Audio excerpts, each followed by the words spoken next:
ये कहानी है एक छोटी सी बच्ची की जिसको बहुत गुस्सा आता था, बात बात पे गुस्सा आता था। और जब उसको गुस्सा आता था तो वो ये नहीं देखती थी कि उसके सामने कौन है, और जो उसके मन में आता था वो सब बोल देती थी। कई कई बार तो वो कुछ चीजें उठाती और जमीन पे फेंकती और तोड़ देती। तो उसके माँ बाप बहुत परेशान हो गए, उनको समझ नहीं आ रहा था कि वो क्या करें। उन्होंने बहुत कोशिश करी उस बच्ची को समझाने की अलग अलग तरीके से, लेकिन वो बच्ची समझ ही नहीं रही थी।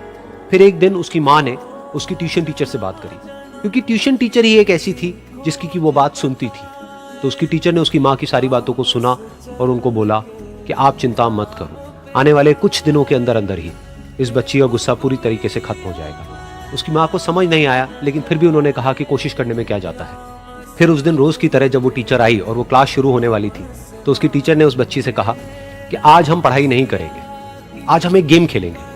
तो बच्ची ये सुन करके बहुत खुश हो गई। फिर टीचर उस बच्ची के साथ में उस घर के पीछे एक दीवार के पास में जाकर के खड़ी हो गई, और उस टीचर ने उस बच्ची को कहा कि गेम ये है कि अब जब भी तुम्हें गुस्सा आए, तुम्हें कील लेनी है और यहां पर आकर के इस दीवार में गाड़ देनी है, थोड़ी सी, जितनी हो सके।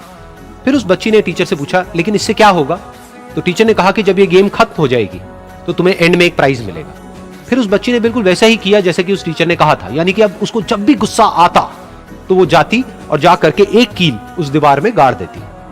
तो जैसा कि उस लड़की को बहुत गुस्सा आता था, तो पहले ही दिन वहां पर 10 से ज्यादा कीलें गड़ गई। लेकिन उन कीलों को गाड़ने के लिए उसको बार बार पीछे जाना पड़ता और जा करके उस कील को गाड़ना पड़ता। तो उसके दिमाग में आया कि जितनी मेहनत मैं लगाती हूं उस कील को गाड़ने में, उससे कम मेहनत में मैं अपने गुस्से को कंट्रोल कर सकती हूं। अगले दिन 8 कीलें गड़ी, उसके अगले दिन 6, फिर 4, फिर 3, फिर 2, फिर 1। फिर एक ऐसा भी दिन आया जब एक भी बार उसको गुस्सा नहीं आया और एक भी कील उस दीवार में नहीं गड़ी, और वो बच्ची बहुत खुश हो गई। खुशी खुशी वो अपनी टीचर के पास में गई और जाकर के उनको बताया कि देखो मैम, आज मैंने एक भी कील उस दीवार में नहीं गाड़ी है, क्योंकि मेरे को एक बार भी गुस्सा नहीं आया है।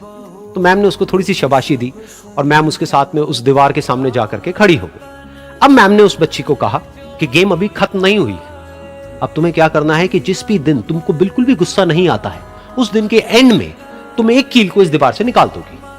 तो बच्ची ने वैसा ही किया, लेकिन क्योंकि कीलें बहुत ज्यादा थी तो 1 महीने से भी ज्यादा टाइम लग गया उन सारी कीलों को बाहर निकलने में।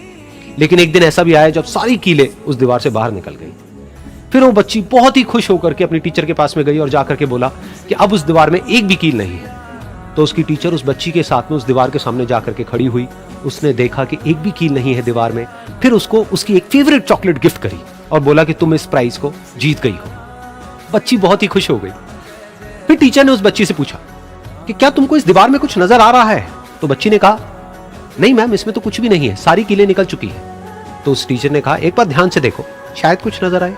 तो उस बच्ची ने दोबारा देखा और कहा, वो जो कीलें मैंने गाड़ी थी उसके कुछ निशान मुझे नजर आ रहे हैं दीवार में। जब बच्ची ने ये देख लिया, फिर उसकी मैम ने उस बच्ची को कहा, जैसे तुमने इस दीवार में कील गाड़ी और अब तुम उस कील को तो निकाल सकती हो लेकिन उसके निशान को नहीं मिटा सकती, ठीक इसी तरह से होता है जब तुम गुस्सा करती हो। जब तुम गुस्सा करती हो अपने माँ बाप पे या किसी पे भी, तो उनके दिल पर चोट लगती है, उनको दर्द होता है और वहां पर एक निशान रह जाता है। उस निशान को तुम चाह करके भी हटा नहीं सकती, फिर चाहे तुम उनसे जितना मर्जी माफी मांग लो। ये सुनकर बच्ची को अपनी गलती का एहसास हुआ और वो रोने लगी और वो भागती हुई गई और अपनी माँ के पास में जाकर के उनसे गले लग गई और अपनी माँ को बोली कि मम्मा, मैं आज के बाद कभी गुस्सा नहीं करूंगी, मुझे समझ आ गया है मैंने क्या गलती करी। और उस दिन के बाद उस बच्ची ने कभी गुस्सा नहीं किया।